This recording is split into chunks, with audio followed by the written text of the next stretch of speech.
ఏరా రాంబాబు, ఓటు వేసావా? లేదయ్యా.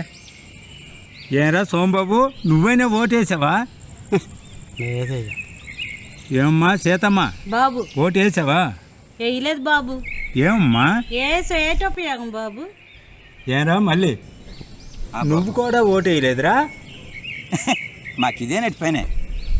ఓటు వేయకపోతే వెళ్ళి వేసిరాండిరా, సమయం అయిపోతుంది. ఏటి ఓటయ్యాలా? మేము ఓటయ్యపోతే ఎలక్షన్ ఆగిపోద్దా ఏటి?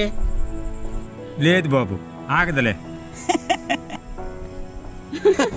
బాగా నవ్వండ్రా, మీకంతే తెలుసు. ఓటు అనేది ప్రతి ఒక్కరికి ఒక వజ్రాయుధం లాంటిది.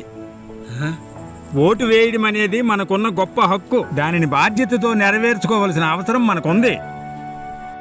నేడు నీ విలువైన ఓటు వేయకపోతే లెక్కరికి అమ్ముడిపోయేవాడు నీ బ్రతుకును నిర్ణయిస్తాడ్రా.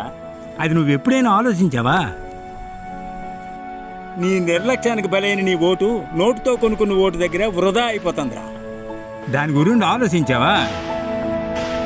ఏమమ్మా తల్లి, ఓటు అనేది ప్రజాస్వామ్య పరిపాలనలో ప్రతి ఒక్క పౌరునికి కల్పించబడిన హక్కు. దానిని ఉపయోగించుకుంటేనే మనకు దిక్కు. ఓటు ఒక ఆయుధం.